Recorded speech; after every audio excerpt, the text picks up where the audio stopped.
rompere anche di là. Eccoci qua, rientrati in studio TV7 News, per cortesia un attimo. Allora, Rinuncini, cos'è successo dopo? Allora, dopo l'alluvione, di fianco all'ingegnere Salvatore, sono stati fatti i lavori, si è intervenuti a Ponte San Nicolò in questo caso?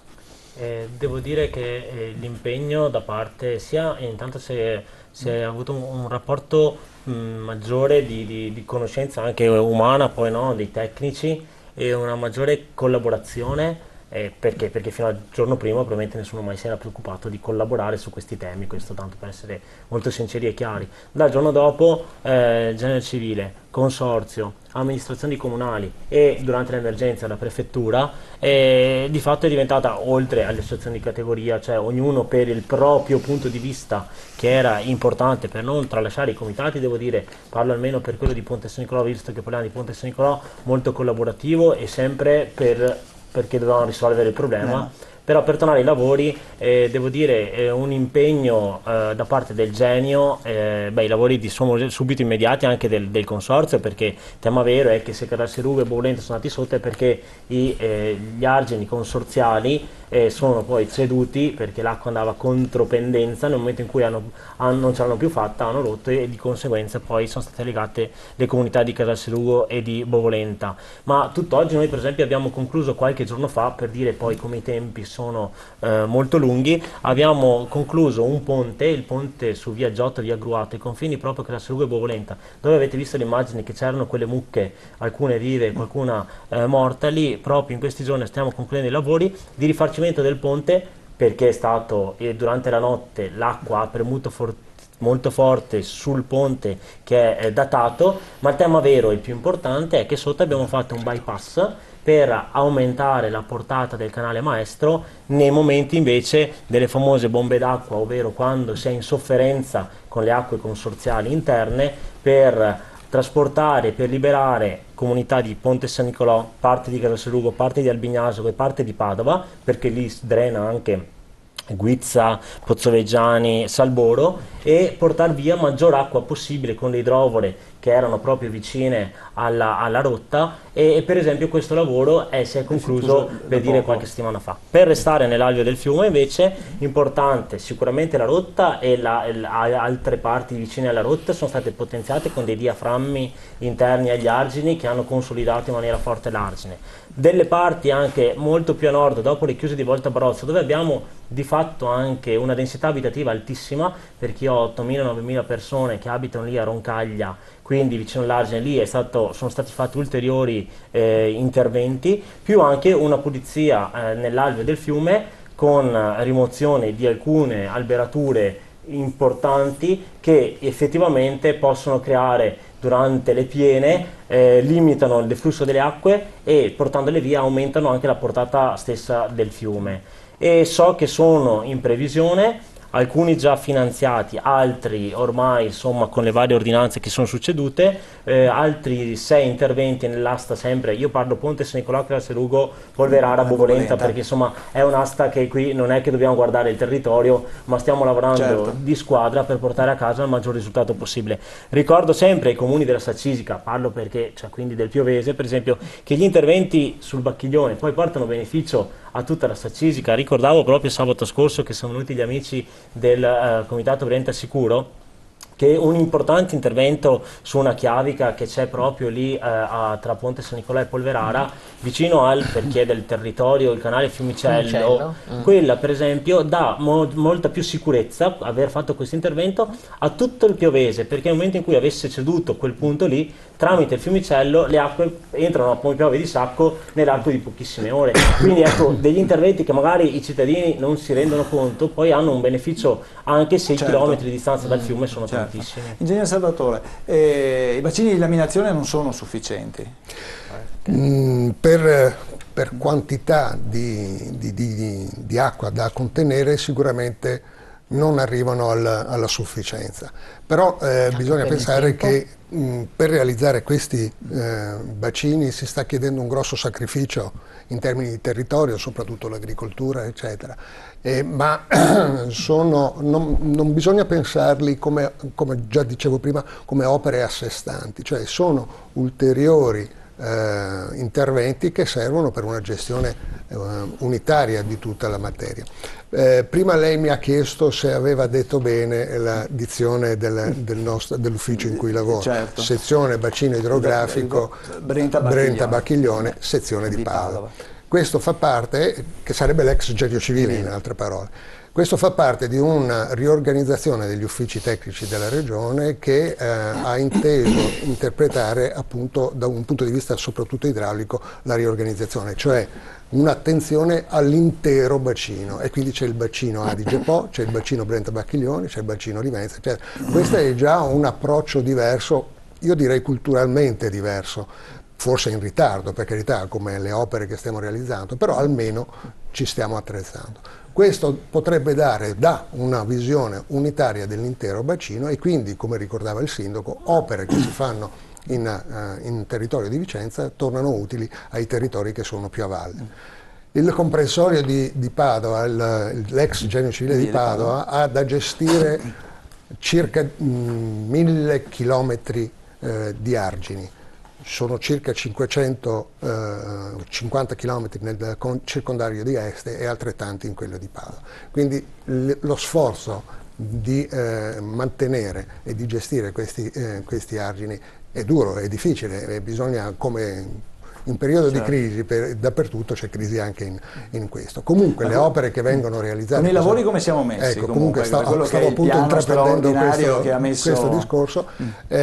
Con riferimento all'alluvione del 2010, le opere che sono state finanziate, soprattutto con l'ordinanza che è venuta dal Consiglio dei Ministri, sono state realizzate soprattutto immediatamente le opere di somma urgenza per un ordine di grandezza dei 25 milioni e poi gli interventi di ripristino dei danni alle opere pubbliche, soprattutto con l'ordine di grandezza leggermente superiore di intorno ai 36-37 milioni. Questi sono tutti interventi già realizzati, lo ricordava prima il Presidente nell'intervista di cui abbiamo ascoltato. Certo. Dopodiché ci sono tutti gli altri interventi che sono in corso di realizzazione, alcuni realizzati, eccetera.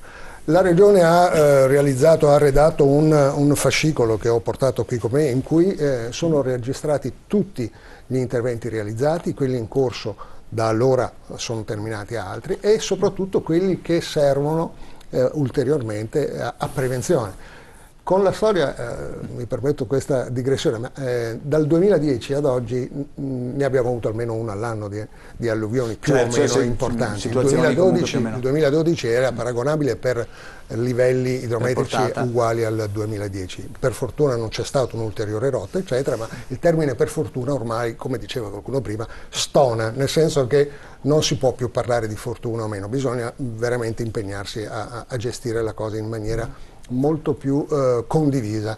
Gli interventi che sono previsti ulteriormente sono di un ordine di grandezza del centinaia di milioni e fanno riferimento a diverse linee di finanziamento, sia risorse regionali ma soprattutto anche risorse statali. Ecco, un altro paletto che viene messo di traverso nella strada alla realizzazione delle opere è la burocrazia.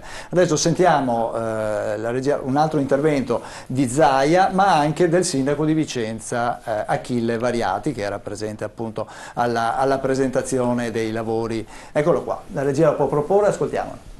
Perché questa è un'opera che la vedete così, perché c'è voglia di fare, perché se noi dovessimo fare una considerazione di cosa sono le norme in Italia, e qua non è una questione di destra o di sinistra, cioè l'ufficio complicazioni affari semplici questo cantiere non l'avrebbe mai fatto partire. Parlo di Genova, guardate che a Genova io ho fatto il commissario dell'alluvione, cioè con queste norme qua non andiamo da nessuna parte. Guardate che la vera tragedia del dissesto idrogeologico è questa, sono le cause. E quindi io ringrazio tutti, ringrazio gli ambientalisti, laggiù ci sono nosi per gli aironi, per naturalistica. Ricordiamoli, i contadini avranno tutti la pluvia-irrigazione, cioè l'irrigazione a pioggia, eccolo qua, grazie, avranno l'irrigazione a pioggia di tutti i 105 ettari. Cioè qua veramente c'è una campagna, c'è da leccarsi le dita.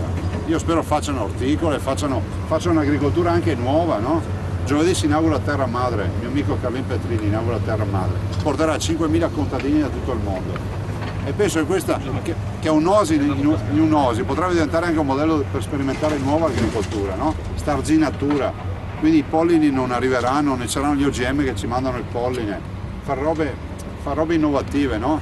Potrebbe essere proprio i prodotti della cassa di Caldogno, fare una roba, insomma i contadini sanno fare, vedrete che faranno. Ringrazio loro, ringrazio le associazioni di categoria, questa è la cassa degli espropri per ricordarci, è la cassa degli oneri di occupazione, quindi è la cassa della quale si scriveva che sarebbe stato impossibile fare perché c'era una rivolta, quindi ringrazio loro, ringrazio le associazioni, il mondo ambientalista e tutti i lavoratori, guardate che non è facile lavorare qui.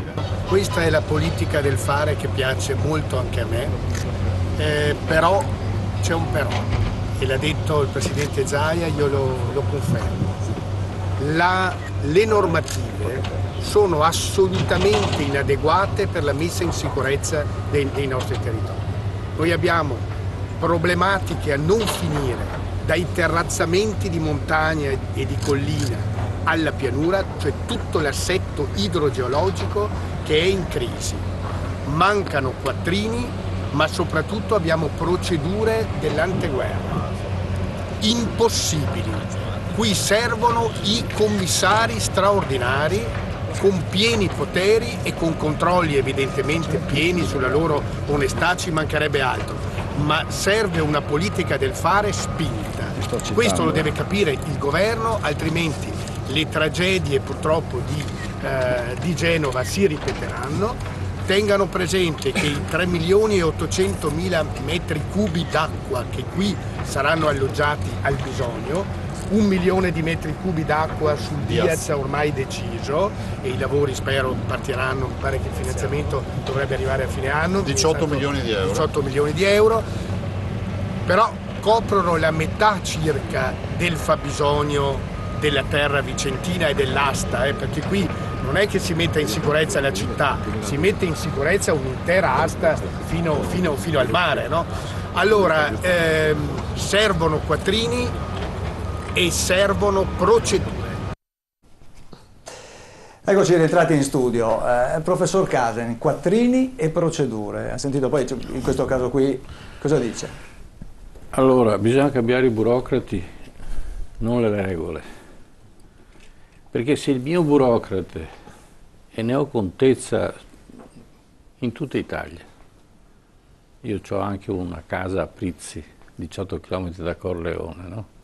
Per spostare un mattone bisogna riempire il comune di carta bollata.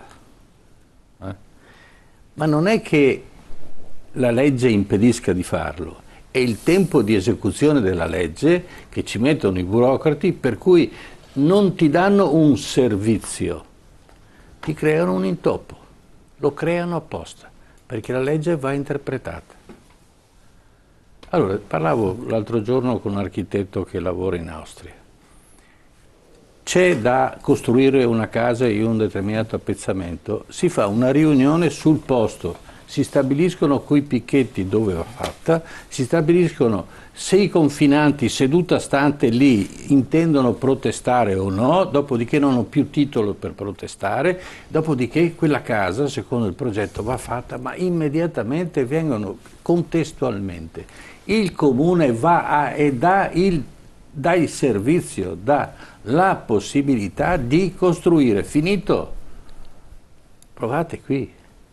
Anni per avere un permesso normalissimo, e poi si arriva al punto che uno costruisce senza permesso, no? Perché è esasperato, perché non ne può più. E allora poi periodicamente dobbiamo metterci un condono sopra, no? Così sistemiamo tutto, peccato la soluzione e ricominciamo da capo, ma poi le cose non funzionano. L'alibi è: non mi prendo la responsabilità. Ma nel resto del mondo perché si prendono questa responsabilità? Non c'è la responsabilità. Se c'è un iter e io faccio questo iter, le cose si risolvono. L'altro problema è che spesso si creano delle leggi per bloccare l'evoluzione del territorio. Ma cosa succede? Siccome si blocca tutto, allora faccio una legge speciale, un percorso speciale che esula da qualsiasi controllo. Vedi quello che è successo recentemente sulla laguna di Venezia, Pur di fare facciamo, nessuno controlla, quindi abbiamo fatto esattamente il contrario di quello che si doveva fare. Perché quel Mose che è stato fatto adesso, non critico la metodologia, nasce da una raccolta di fondi e si parlava di, mi pare, 25 miliardi, quando i miliardi erano cifre mostruose. Nel 66 l'intera comunità mondiale ha mandato soldi a Venezia, e non si sa che fine hanno fatto, no? Per costruire una barriera che impedisse di far entrare l'acqua. Io in uno degli articoli che feci all'epoca, quindi, dicevo, ma perché dobbiamo fare un blocco della marea quando nella bocca di porto, no, a fianco, stanno costruendo il canale dei petroli. Quindi la capacità di entrata dell'acqua era decuplicata perché avevano abbassato il fondale fino a 40 metri e io mi ricordo, per far entrare che cosa? Per far entrare le petroliere da 100.000 tonnellate. Io avevo una barca, allora mi divertivo, avevo tempo da perdere, mi divertivo andare con una barca a vela, aveva 14 metri di albero. Il mio albero era, quando la petroliera era ancorata lì, il mio albero era più basso del margine della petroliera e non c'erano petrolieri di oggi che erano di sicurezza, che hanno il doppio fondo, era fondo semplice, quindi, e soprattutto quello che succedeva, che scaricavano all'interno della laguna, c'era il momento di scarico del petrolio, che è il momento più critico dove può scoppiare la petroliera. Io allora avevo fatto un documentario subacqueo alle Azzorre. Alle Azzorre, in mezzo all'oceano, la petroliera stava a distante, c'era una pipeline, peraltro fatto da una ditta italiana, che portava il petrolio all'isola. Perché il problema era che non poteva stare vicino all'isola, perché nel momento dello scarico del petrolio poteva scoppiare. Noi portavamo le petroliere all'interno della laguna di Venezia, con Venezia lì, bella, tranquilla. E poi ci domandavamo perché l'acqua alta del 66, quando c'erano delle chiatte che scavavano e hanno deturpato il fondale di Venezia. Io mi spiace che non c'è l'ingegnere del Paos, perché lui ha fatto uno studio su come è stato drenato tutto e modificato il fondo della laguna proprio a causa di questo famoso canale di petroli, che in quella era corresponsabile in inondazione quando l'acqua era troppo alta, quindi c'è stato un afflusso dentro il bacino di San Marco. Ma io mi domando, dobbiamo mettere in riga chi sta dietro alla burocrazia. Ci vuole un responsabile e un responsabile anche dei tempi burocratici. Non è che possiamo aspettare all'infinito. Ma attenzione, non è un problema di adesso. Si lagnava anche Napoleone quando voleva rifare il tessuto urbano di Parigi, quindi la burocrazia, diciamo che è una rogna che ci portiamo dietro un po' tutti, ma in Italia è un'eccellenza. È un'eccellenza. Intanto saluto Luigi Alessandro Bisato, sindaco di Noventa Padovana. Buonasera sindaco Bisato, che è anche consigliere delegato provinciale per quanto riguarda la difesa del suolo e la sicurezza idraulica. Buonasera, mi dispiace si è persa un po' la parte iniziale della trasmissione, ha fatto tempo però a sentire l'intervento di Zaia e di Variati al bacino di laminazione di Caldogno che entrerà in funzione dal prossimo anno. Allora, innanzitutto, questo nuovo incarico che arriva così, come lo sta vivendo? Beh, lo sto vivendo con il massimo impegno, anche con un po' non di preoccupazione nel senso dell'impegno in sé, quanto del carico che questa competenza porta con sé. Nel senso che in parte ho già sentito alcuni commenti che sono stati fatti, pochi a dire il vero, e mi scuso per il ritardo preso da altri impegni amministrativi. Beh, ma aveva avvisato comunque. Sì, aveva avvisato, almeno giustificato. Perché il carico? Perché mi rendo conto che negli ultimi anni la problematica che ruota intorno alla gestione delle acque e quindi alla protezione degli abitanti che abitano in zone a rischio è un problema di tutti i giorni, e tra l'altro l'acqua, anche usando una parafrasi che è tipicamente veneta, si potrebbe dire che fa livello, no? Nel senso che una volta tocca a Ponte San Nicolò, mi auguro che non possa succedere mai più per loro, visto che è stato un evento traumatico. Vedo qui presente e saluto il sindaco di Ponte San Nicolò, so che è un qualcosa che tocca anche nell'intimo le persone quando succede di trovarsi in quelle situazioni, ma poi il giorno dopo potrebbe toccare a qualcun altro. È un tema che ha tra l'altro varie sfaccettature. Vedo presenti al tavolo ipotetico di stasera, a partire dal direttore del consorzio di bonifica che gestisce le acque minori. Poi, come le chiamo io, ci sono le autostrade delle acque che hanno altre competenze e bisogna capire anche, come dire, come mettere insieme queste due realtà.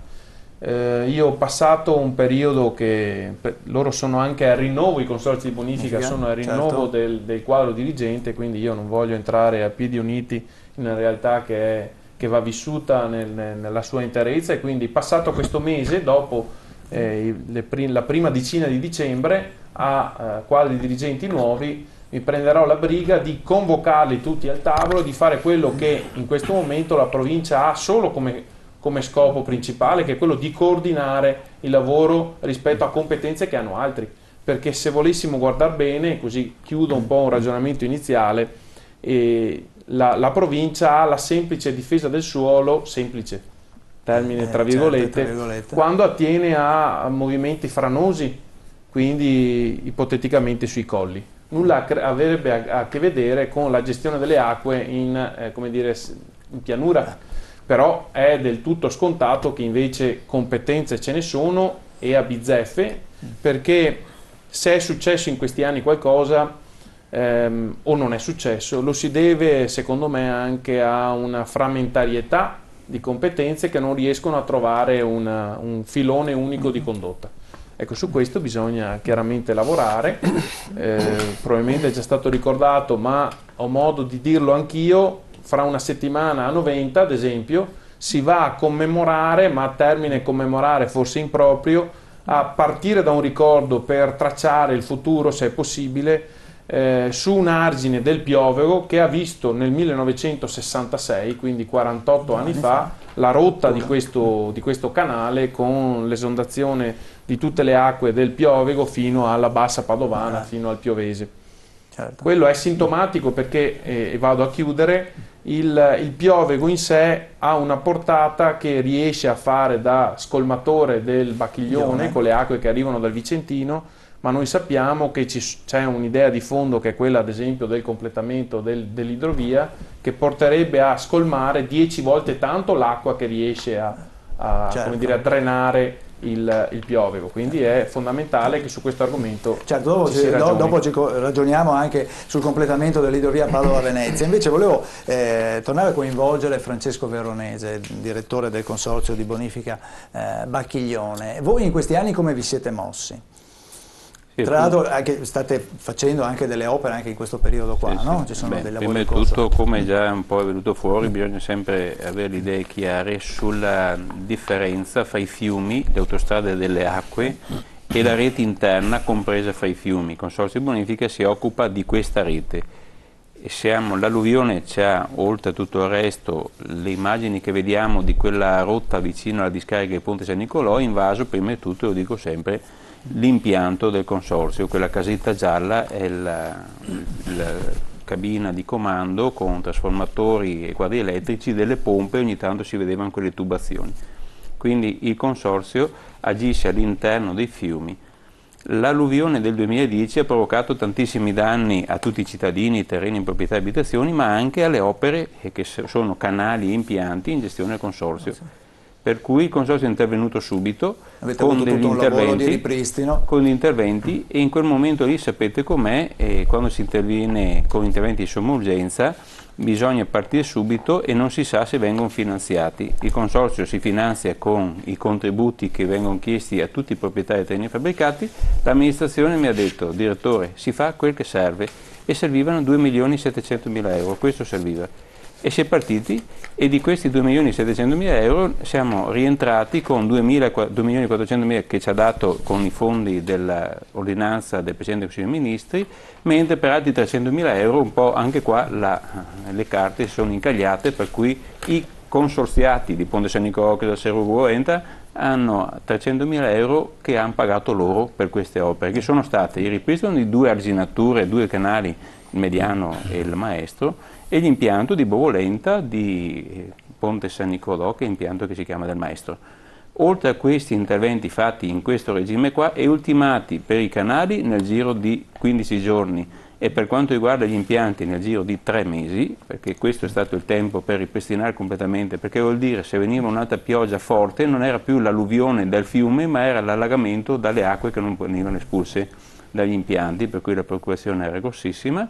Si è riusciti a farlo velocemente, fortunatamente nell'immediato non ci sono state precipitazioni preoccupanti. Certo, la Regione poi ci ha dato degli altri fondi con degli interventi che vengono chiamati interventi urgenti differibili, altri 2 milioni di euro, con i quali abbiamo ulteriormente sistemato impianto, in particolare quello storico di Bovolenta, impianto Prati Arcati, che ha 4 centrifughe che risale al 1920 in quegli anni là, l'impianto del Maestro ulteriormente automatizzato, una serie di interventi sul paratoio, le sfiorature ne parlavamo prima con gli abitanti quelli del Serugo, ma sarebbe un po', ci vorrebbe un po' di pazienza, ma non è questo il caso. Sta di fatto insomma che in questo momento qua, fortunatamente per quanto riguarda le acque interne, per le acque di bonifica, il territorio è più sicuro di una volta. Ricordavo prima il 92 e il 95, rispetto a quel 92 e quel 95 che hanno provocato allagamenti, sono impianti molto più potenti, molto maggiormente automatizzati e controllati, tutta un'altra questione. Sta di fatto che i fiumi rimangono uno dei grossissimi problemi,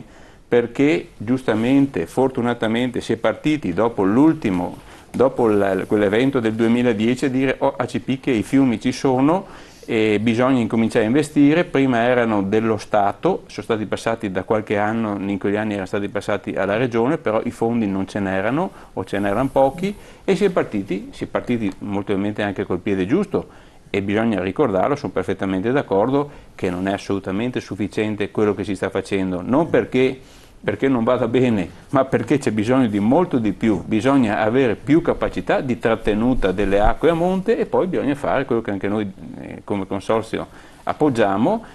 Per i fiumi hanno una sezione insufficiente, bisogna fare quanto possibile agevolare il deflusso verso il mare, che vuol dire, per dire, completamento dell'idrovia, e questo aiuta, e quanto possibile trattenerla a monte, che significa renderli compatibili con le acque che scorrono lì, e vuol dire invasi molto più importanti di questi, che già sono opere imponenti, perché la Commissione De Marchi, che viene ricordata prima, prevedeva una quantità di volumi di invaso di ordine di grandezza superiore a quello che viene fatto adesso, ma è importante che sia partiti con questo passo di realizzazione di bacini di laminazione. L'importante è che non ci convinciamo o ci accontentiamo di dire stiamo facendo i bacini, siamo salvi. Non è vero, bisogna fare cose molto importanti, perché altrimenti abbiamo visto anche a febbraio di quest'anno, alla fine non ci sono state rotte, per cui i colleghi del Genio Civile o della sezione bacini idrografiche eccetera eccetera possono dire a CP che questa volta fortunatamente sì, ma lo sapete bene, Battaglia Terme, Monte Grotto, perché si è raggiunto un livello che neanche nel 66 era stato raggiunto. Fortunatamente è stata una piena lenta, le acque sono cresciute pianino e calate pianino, per cui non ha fatto quelle onde che ha provocato la quantità di cedimenti arginali del 2010, però anche quei livelli lì condizionano pesantemente tutto il deflusso di tutta una serie di territori di pianura, dove, sono d'accordo, un tempo i fiumi si spagliavano nella pianura, pian pianino è stato cambiato completamente il tipo di utilizzo, di destinazione di questi suoli, adesso si convive con una realtà completamente diversa, bisogna scegliere, o scegliamo di fare qualcosa per tenere l'asciutto, oppure ci accontentiamo di dire ogni tanto andare sotto e pazienza, perché sono sfortunati che sono nelle zone più basse. Non mi pare che sia una buona impostazione. Non è questo sicuramente. D'Ascanio, prima ha sentito il Presidente Zaia, i prodotti della campagna da Per la verità Zaia mi ha dato 2 elementi, uno secondo me negativo e uno su cui riflettere. Intanto io credo che faccia torto se ricorda 80 anni di non fatto, perché in 80 anni nel Veneto non sono state fatte di opere, forse bisognerebbe guardarle meglio. C'è ancora molto da fare però su questo, e credo che quell'opera lì è importante, ma non credo che sia vitale, perché se poi si fa un ragionamento, meglio di me possono farli altri, se si calcola le portate in metri cubi dei fiumi, si fa presto a riempire anche 3,8 milioni metri sì, no, beh, ma infatti che Variati l'ha detto subito che non è sufficiente. Mi piace l'osservazione che fa l'ingegnere Veronese, i fiumi, le autostrade. Allora, di solito noi facciamo le autostrade a 2 corsie, poi a 3, poi a 4 a secondo del traffico. Io credo che ci sia anche un problema di traffico oggi sui fiumi. Noi sappiamo che i fiumi prima di Padova hanno certe portate, dopo ce ne hanno tutt'altra. Credo che questa sia un'osservazione importante, credo che chi è del mestiere lo sa e quindi è importante fare queste azioni. L'altra cosa, degli 80 anni invece in cui è stato fatto molto per la distruzione, per il consumo del suolo. Cioè, noi siamo la seconda regione in Italia per uso artificiale del suolo, cioè dopo la Lombardia viene il Veneto come copertura ad indirizzi artificiali, usi artificiali di attività produttive, e questo credo che debba essere assolutamente fermato. Credo che ormai sia nella coscienza di tutti coloro che operano nelle attività produttive quello di non più consumare suolo, ma recuperare quello che è stato sprecato, perché altrimenti non ce la si fa più. Ora, io mi auguro che ci siano agricoltori capaci, premesso che le acque oggi che esondano non sono il mitico Nilo che col suo limo rendeva fertili le terre. Qui si è esondato di tutto, dal gasolio a altre cose. C'è anche un problema collegato al C'è un problema poi di riutilizzo di quelle aree. Ora lì, se si riesce in quella vasca a coltivare delle cose, accettando il rischio però che poi in certi momenti potrebbe essere necessario utilizzata. Io credo importante soprattutto l'energia della solidarietà che è nata dopo, che sia impiegata per energia sulla prevenzione, tanti piccoli comportamenti, tante azioni lungimiranti da parte della Regione, da parte dello Stato, che è fondamentale, perché qui siamo a un livello di spesa importantissimo e sicuramente ormai i comuni non possono assolutamente affrontarle. I consorziati possono mettere qualcosa e lo fanno sempre ben volentieri, ma credo che le risorse importanti siano quelle della Regione e dello Stato, se no non se ne esce, se no l'agricoltura starà lì, metterà a disposizione del territorio, però poi credo che non facciamo un gran servizio. I prodotti possiamo farli, di qualità li sappiamo fare, ci piacerebbe poi venderli anche al prezzo giusto, perché sennò è inutile fare i prodotti di qualità, ma questo è un altro discorso, lo faremo un'altra volta probabilmente. Certo. Zamboni, aveva anticipato il sindaco di Noventa, Bisato. Voi avete un appuntamento l'8 di novembre, perché c'è da dire, è vero che noi questa sera siamo nella ricorrenza dell'alluvione del 2010, però c'è da dire che anche le altre grandi alluvioni sono avvenute più o meno nello stesso periodo. Nel 51 eravamo a metà novembre, certo. Nel 66 il 21 è successo la grande alluvione. Esattamente. Sì, noi in realtà utilizziamo queste ricorrenze come pretesto per parlare del grande problema idrogeologico nel suo complesso. E di volta in volta, con la collaborazione di un primo cittadino, abbiamo fatto a Piave di Sacco, l'abbiamo fatto a Codevigo, questa volta ci siamo rivolti al sindaco che nel frattempo è diventato anche referente provinciale, questo ci fa piacere, vuol dire che anche noi abbiamo per certi versi stimolato la sensibilità del sindaco, e il sindaco di contro da questo punto di vista ci aiuta. Dicevamo, noi sabato 8 siamo con il sindaco, ma abbiamo invitato tutti i sindaci praticamente del Padovano e del Veneziano, quindi abbiamo inviato oltre 100 inviti, tutti i parlamentari veneti, abbiamo già le adesioni del consorzio Bacchiglione, l'ingegnere Veronese sarà con noi, abbiamo invitato il Genio Civile, speriamo che ci sia l'ingegnere Dorigo che ci conferma la presenza. Ovviamente ci saranno i nostri amici dei comitati con i quali ci troviamo. Voi volete ricordare, ma volete anche continuare la vostra opera di... certo, quindi diventa la doppia valenza. Voi cosa chiedete? Beh, noi chiediamo, proprio avremo già un documento preciso che chiede la manutenzione costante dei nostri fiumi. Siamo in collaborazione con gli amici del Pioveo che hanno preparato un documento sul lavoro già che stanno facendo in collaborazione col Comune di Padova, e che si può però estendere a tutti gli altri fiumi, grandi fiumi che noi conosciamo. Allora guardi, la fermo un attimo perché noi gli amici del Piovogo li abbiamo incontrati, siamo andati oggi, il collega Emiliano Schincaglia ha incontrato Silvano Cogo degli amici del Piovogo e ci ha fatto spiegare cosa stanno facendo e qual è questo progetto. Eccolo qua, lo vedo alle mie spalle, la regia lo può mandare in onda. Silvano Cogo, Amici del Piovogo. 1951, 1966, 2010, 2014. Quanto ancora dobbiamo andare avanti così? Quante alluvioni dovrà subire il popolo veneto? Cosa stanno facendo nel loro piccolo ma di prezioso gli Amici del Piovogo? Allora, per quanto riguarda le alluvioni che probabilmente avremo ancora, fin tanto che non si faranno ovviamente anche iniziative di carattere strutturale, tipo il completamento dell'idrovia, i bacini di laminazione, ma questi non saranno sicuramente sufficienti se non si interverrà quotidianamente con la manutenzione permanente dei fiumi e dei canali. Bisogna rendere questi luoghi non più ostili, bisogna che la pubblica opinione li possa frequentare. Quando succederà questo, evidentemente si renderanno anche necessarie quegli interventi appunto di natura quotidiana, permanente. Manutenzione permanente vuol dire sostanzialmente tenere puliti i fiumi, renderli luoghi dove si possano frequentare, fare turismo fluviale, in particolar modo questo canale del 1209 che costeggia la città, le mura del 500 eccetera, può essere una risorsa anche economica per il turismo e inoltre è un'occasione di posti di lavoro vista la grande disoccupazione che c'è.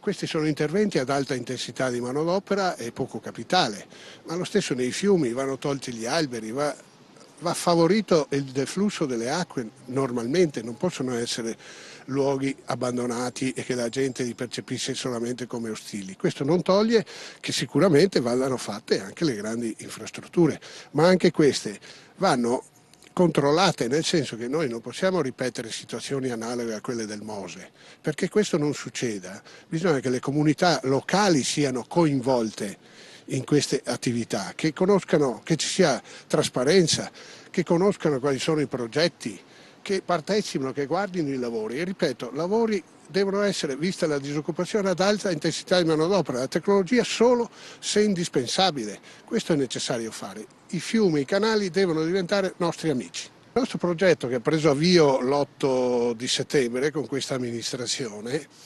prevede sostanzialmente la pulizia del Piovogo, sia togliere i corpi flottanti sia la pulizia delle rive. Ma quello che faremo poi, e questo riguarda anche i fiumi, sarà piccoli interventi di manutenzione delle rive, per non arrivare che crolla giù tutto, arriva la ruspa, arriva il camion rimorchio di ghiaia e di pietre e alla fine cementifichiamo anche il gioco. Piccoli interventi quotidiani, questo è quello che in questo piccolo progetto si spera di poter continuare in modo permanente, tant'è che c'è una convenzione tra Comune e APS dove paghiamo anche dei soldi e non si capisce perché l'APS non debba diventare una roba sua questa. Per ora noi mettiamo come Amici del Piovogo molto volentieri a disposizione i natanti per poter lavorare, trasportare le persone che lavorano da una riva all'altra, portare via le frasche, la roba che si taglia, no? Però deve rimanere una roba permanente. Qui ci sarebbe da lavorare per 100 persone tranquillamente per poter dare il giro solo per il Piovogo, che diventi appunto un luogo gradevole, non più inospitale in qualche modo come lo era prima che iniziassimo a lavorare. Questo dunque è il progetto che stanno portando avanti gli Amici del Piovogo. Ruvolato, piccole cose che possono essere molto utili. Che idea? No. Sì. Ma è giusto, ma una volta si faceva, era una normalità, nessuno le chiedeva, venivano eseguite dai frontisti dei canali, era naturalmente, quindi prendevano l'erba, diserbavano l'argine del canale, tagliavano le piante, eccetera, dopo sono stati abbandonati quando è venuto il benessere, quando non c'era più bisogno di legna, quando non c'erano più i capi di bestiame che bisognavano del foraggio, eccetera. Ritornando a noi però, consentitemi di dire le mie opinioni e di rispettare le mie opinioni di cui mi assumo la responsabilità. E allora, gli interventi, ritornando a bomba sull'alluvione del 2010, gli interventi di ripristino cui ha accennato il sindaco Rinoncini prima, che vengono nel tratto da Padova a Ponte San Nicolò fino a Bovolenta, altro non sono che riparazioni che si sono avute negli argini, riparazione dei danni delle frane che si sono provocate negli argini durante la piena. Sono state fatte le opere allora, di ripristino. noi chiediamo ancora perché si sono realizzati tutti quei danni negli argini. Io ho 76 anni, di piene ne ho viste perché abito anche a 5 metri dal canale e cose del genere non si sono mai avverate. Si sono avverate dopo che il genio civile ha fatto determinati interventi che tranquillamente e responsabilmente mi sento di criticare. Si sono verificati danni, franamenti agli argini che noi vogliamo, noi chiediamo ancora e con la massima serenità chiedo cortesemente al pubblico ministero Baccalini che ha in mano questo fascicolo di accertare perché sono avvenute queste rotture, dove sono avvenute, eccetera. Noi le nostre obiezioni le abbiamo fatte, i nostri sospetti li abbiamo esposti. Su quello che si sta facendo adesso invece che opinione si è fatto? Su quello stanno tappando i buchi, quello che stanno facendo adesso. I 700 cantieri di cui parla Zagiatro non sono che riprese di frane, basta, cioè a un certo punto radicalmente non si è... Il bacino di laminazione? Sì, d'accordo. I bacini di laminazione, come ha detto prima onestamente e realmente l'ingegner Salvatore e come ha detto anche l'ingegner Veronese, purtroppo non sono sufficienti come invaso. Che cosa si dovrebbe fare? Sì, ecco, ci arriviamo. Allora, siccome i bacini di laminazione... Certo, allora, siccome i bacini di laminazione non sono sufficienti, purtroppo, siccome i canali non riescono a mantenere, a portare l'acqua, perché quell'acqua che arriva nel Brenta, nel Bacchiglione, a Monte di Padova è maggiore di quella che può portare a valle. Allora, prima si parlava di corsie nelle autostrade, le corsie si possono fare anche nei canali e qui allora noi come nostra associazione invochiamo la realizzazione di quella benedetta o maledetta idrovia, che c'è anche qualcuno che osa contestarla, per scolmare le piene. Allora, se ci fosse questa terza corsia, secondo lei l'idrovia risolverebbe tutto? No, secondo me l'ha detto chi di idraulica me lo insegna, quindi risolverebbe tutto. Quindi vale il discorso che ha fatto il professor Case, vale quello che ha detto l'ingegnere Veronese, vale quello che ha detto l'ingegnere Salvatore, perché purtroppo con i mezzi e con le difficoltà che ci sono per fare gli invasi, perché se noi andiamo a guardare, a parte il fatto che la Commissione da Marchi chiedeva maggiori invasi, maggiore cubatura di invaso, se noi facciamo i conti che sono i ponti della Serva, poi guardiamo quanti milioni di metri cubi sono fuoriusciti durante l'ultima piena da Vicenza, da Monte di Vicenza fino a Roncaiete, pensate ne sono usciti 14 milioni solo a Roncaiete, bisognerebbe fare un 30 milioni di metri cubi di invaso, insomma, che vuol dire rovinare la gente, insomma rovinare i territori agricoli, quindi l'idrovia è quasi fatta al 70%, completiamola. Capisce? Qualcos'altro oltre all'idrovia? Oppure... No, l'idrovia è l'unico, è l'unico. Risolve, anche a detta di chi se ne intende più di me. Allora, a proposito... Sentiamo, perché mica tutti sono d'accordo. Mi consenta. È sufficiente? Attenzione, se la piena è grande ed è veloce, fa fatica anche l'idrovia, cioè è indispensabile, ma è indispensabile al limite, cioè in certe situazioni potrebbe non essere neanche sufficiente, ma piuttosto, cioè, pensiamo che il costo dell'idrovia è un terzo, un quarto di quello che sono stati i danni che sono stati provocati da questa alluvione di cui parliamo oggi. Quindi ne facciamo 2 idrovie, perché la prossima alluvione sarà un disastro ancora peggiore. E allora bisogna che ci muoviamo rapidamente, subito, non parliamo meno, facciamo di più e facciamo rapidamente. C'è un altro aspetto. Io abito vicino all'Argine, a 60 metri dall'Argine. Quella notte io ero là assieme all'ex sindaco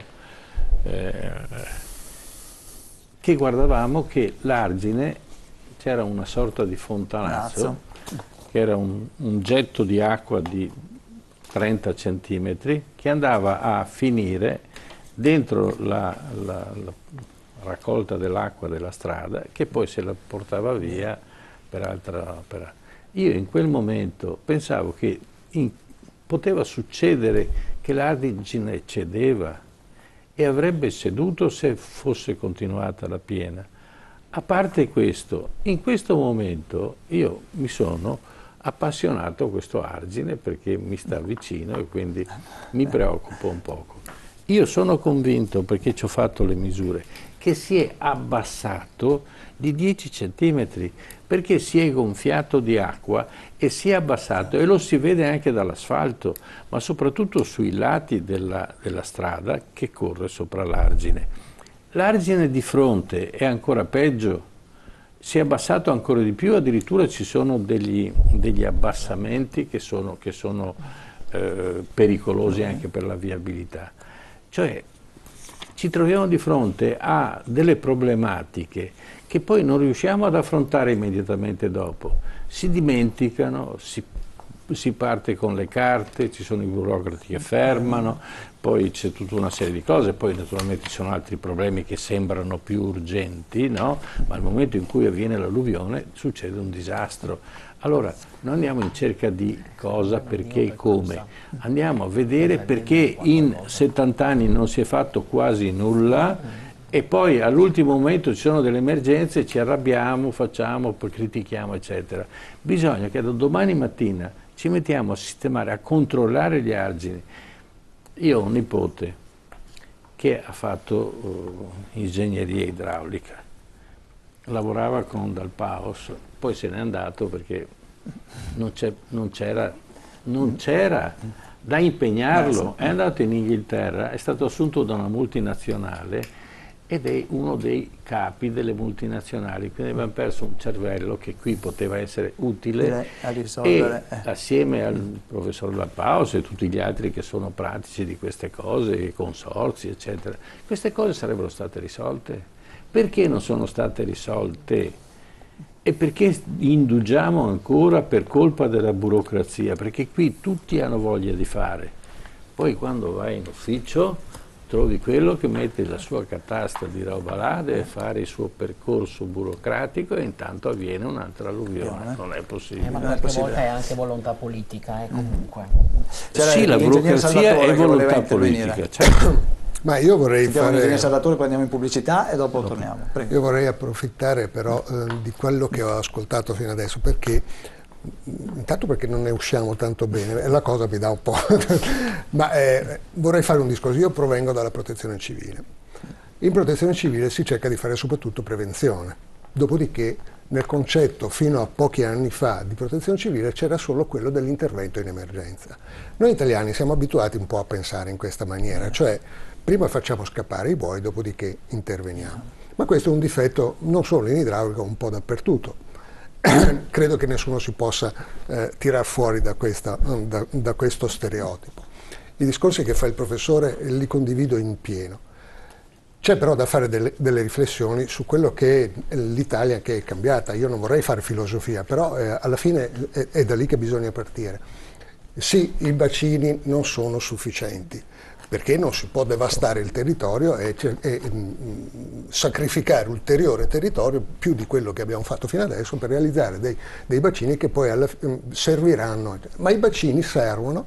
Nel 23 ne fu realizzato uno, quello di Montebello, adesso riusciremo ad averne 6 o 7 nell'arco di 2 o 3 anni. Questi contribuiranno ad aiutare a smaltire le piene. Se si realizzerà anche l'idrovia sarà un ulteriore contributo, ma non possiamo ridurre a zero il rischio. Il rischio, in quanto esistiamo noi, non è zero. Il rischio è zero nel momento in cui non c'è niente che viene danneggiato. Allora noi ci siamo e il rischio può tutt'al più essere mitigato. E allora lì scatta un altro concetto, che è quello del grado di accettabilità del rischio. Allora, le risorse che vengono impegnate sono tante quanto è il grado di accettabilità. Vogliamo realizzare tutte quelle infrastrutture che servono per non lasciare neanche una goccia d'acqua nel territorio, costerà un tot. Ma è giusto non lasciare neanche una goccia di acqua nel territorio, perché il problema successivo è dobbiamo trattenere l'acqua intesa come risorsa, non più come pericolo. E allora bisogna fare delle considerazioni di natura idraulica che vanno ad abbracciare tutte le esigenze che non sono solo di idraulica, di smaltimento delle acque, ma sono anche di accoglimento dell'acqua come risorsa per l'agricoltura, risorsa in quanto potabile, risorsa per il mantenimento anche di un ecosistema che a noi serve. Sono discorsi grandi, per carità, ma che poi si traducono in queste opere che stiamo cercando di realizzare. Lo facciamo nel tumulto del dopo alluvione, certo, per carità, dopo è vero, però lo facciamo anche nel tumulto del dopo terremoto, mentre si poteva pensare a una mappatura un po' più rigida prima. E questo è il concetto. Se noi culturalmente cominciamo ad approcciarci a tutte queste problematiche considerando noi stessi dei protagonisti, allora molto probabilmente le cose diventano più facili, anche dal punto di vista della burocrazia. Però io vorrei anche fare un'ulteriore riflessione sul fatto che le scelte non le fanno i tecnici, non le fanno i burocrati. La scelta in quanto tale, politica in greco viene tradotto in scelta, quindi le scelte vanno fatte. Purtroppo non sono scelte libere, tranquille, perché siamo sempre sull'onda dell'emergenza e allora bisogna ristorare i danni ai privati, bisogna ristorare i danni alle opere pubbliche e le risorse che restano per la prevenzione sono sempre risicate. Bisognerebbe fare un contratto col Padre Eterno e dire: ci lasci in pace per 3 anni e noi mettiamo da parte i soldi e cominciamo a fare prevenzione. Lei è convinto non condivido questa filosofia.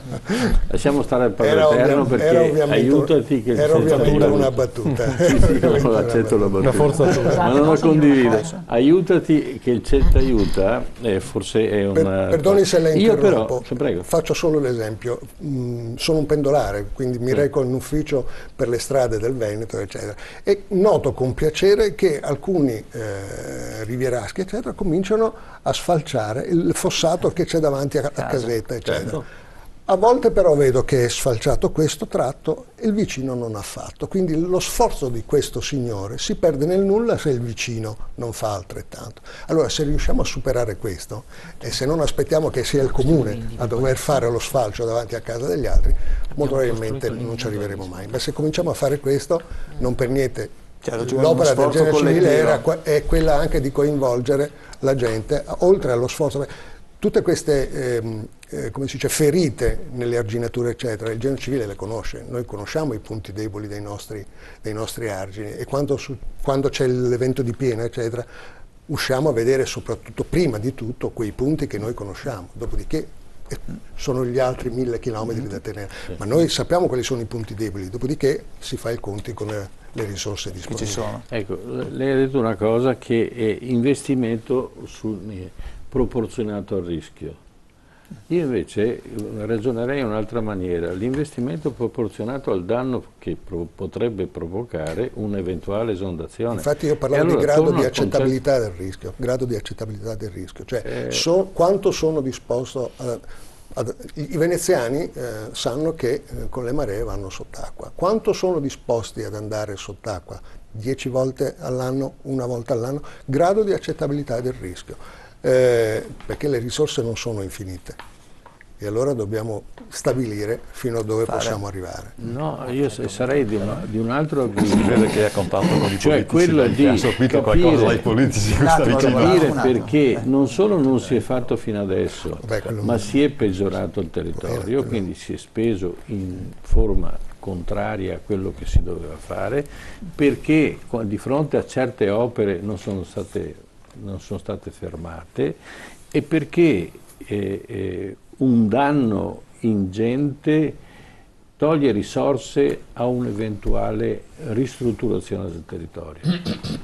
E l'abbiamo visto a Genova. No, a Genova cosa è successo? È successo che non hanno fatto determinate opere e siamo andati a finire che il danno è 10 volte quello che avrebbero dovuto impiegare per fare queste opere.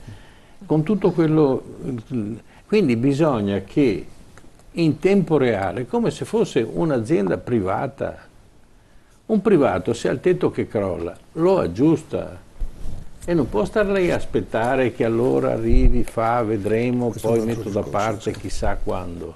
Lo fa. Allora il pubblico, l'azienda pubblica deve ragionare come se fosse un privato, ma d'altro canto lo Stato siamo noi.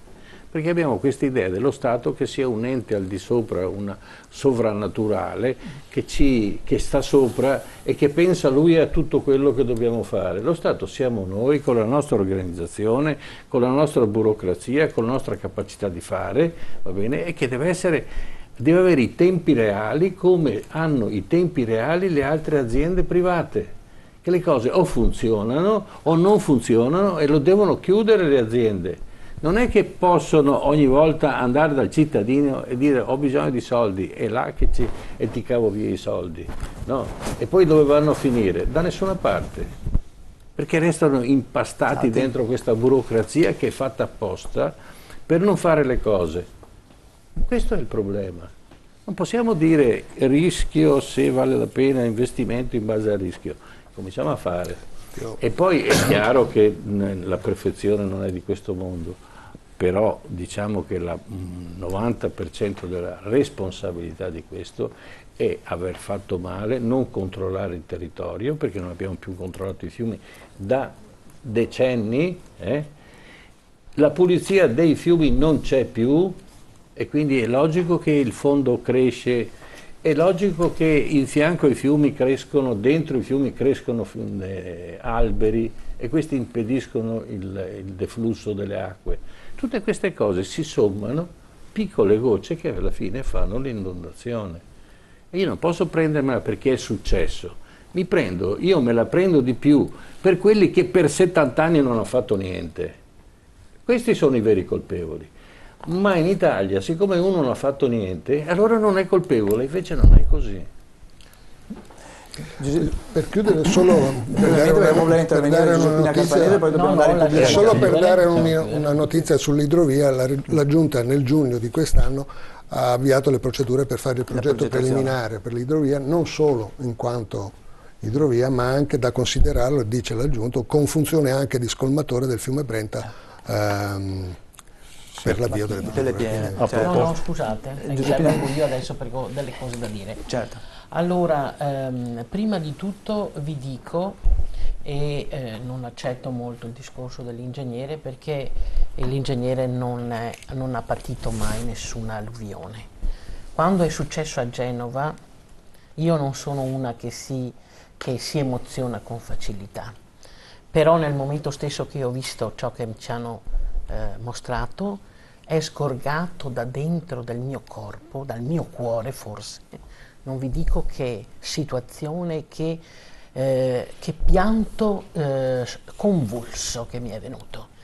Quindi ho detto, dobbiamo essere ancora più forti nel lavorare, nel far sentire alle persone che sono preposte a fare le cose che c'è velocità nel fare le cose, non si può andare lentamente. Giustamente il professore ha detto che c'è una burocrazia che ci impedisce di fare le cose, io dico anche una politica. Abbiamo sentito che anche i politici posso fare 4 date. Allora, 2012-4-2011 viene avviato lo studio di fattibilità per l'idrovia. Studio di fattibilità che noi come associazioni, come comitati, lo avevamo spinto tantissimo perché era stato bocciato nel bilancio regionale tutto il denaro che era stato trovato per poter fare dare questo incarico e dare questo studio. Allora abbiamo protestato tantissimo, fatto sta che a un certo punto nell'assemblea generale è passato a voto unanime, sono passati i fondi per poterlo fare. 2011, aprile.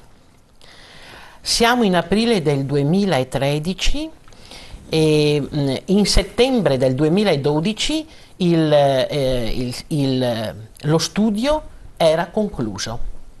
Siamo in aprile del 2013 e per avere lo studio di fattibilità che era concluso nel settembre del 2012 abbiamo dovuto chiederlo attraverso un senatore, che era il senatore Della Zuanna, il quale a sua volta ha chiesto al presidente della commissione di avere lo studio di fattibilità. Il Presidente della Commissione Senato l'ha chiesto al Presidente della Regione Veneto e nel giro di 15 giorni Zaia, che ha chiesto lo studio di fattibilità a Conte, lo ha trasmesso a Roma. Da allora noi abbiamo potuto venire a conoscenza, perché solo in quel momento anche i consiglieri regionali lo hanno potuto visionare. Questa è il 2000, siamo nel 2013. 2013 veniamo alla data che ha detto l'ingegnere e quindi al 10 giugno del 2014 la delibera. Questa delibera che è stata fatta per l'idrovia, grazie che è stata fatta questa delibera, però è a 350 metri cubi al secondo come scolmatore, il che significa un fossatello, e con navigabile comunque, è dentro questa delibera scritto, con navi che di solito praticano il Volga. Voi capirete che forse il Volga ha una larghezza leggermente più ampia della idrovia, che è 350 metri cubi al secondo. Ecco, allora diciamo, dal 2010 che noi come associazione, che come comitati parliamo con questi politici della regione che ci dovrebbero governare, io dico, ma è possibile che a un certo punto, sapendo la velocità con cui, e tu Enrico lo sai, la velocità con cui desideriamo queste cose, ci siano queste lentezze e che per mesi un studio di fattibilità è rimasto nei cassetti dell'assessore Conte? No, non è possibile. Non è possibile. Noi siamo qui che andiamo in cima all'argine e andiamo a contare i centimetri dell'acqua che sale per la paura che capiti di nuovo questa cosa. Non è possibile che abbiamo dei governanti che ci trattano in questa maniera, perché noi abbiamo sofferto, patito, siamo le vittime. Altra cosa che voglio dire, che mi associo un po' a ciò che ha detto Giuseppe Ruolato, perché il fatto che noi abbiamo mandato tutto quanto un esposto alla Procura, desideriamo che la Procura proceda in questi esposti che noi mandiamo, perché quando ci troviamo poi ad avere la situazione del Mose, altre situazioni, l'Expo e tutte queste cose qua, forse è perché anche la magistratura non è attenta a ciò che i cittadini mandano, a ciò che anche gli avvocati attraverso i cittadini. Noi sollecitiamo continuamente, perché il fatto che la rottura sia avvenuta in un rettilineo, io non dico cosa è successo, però certo ci sono delle situazioni, perché senz'altro quella zona là è stata anche precedentemente manipolata, una zona in cui c'è stata una casa che è stata restaurata, una casa in cui sono stati portati dei servizi, dove sono passati, dove non sono passati. Poi altro importante avvenimento, il blocco che hanno fatto delle cisterne, passano lungo, il professore ha detto che si sono abbassati gli argini, certo si abbassano, ma passano cisterne anche con di 40 tonnellate sopra i nostri argini. È impossibile, sono argini che passa una 500. Mi devo fermare un attimo per la pubblicità. O altre cose. Rientriamo subito dopo la pubblicità.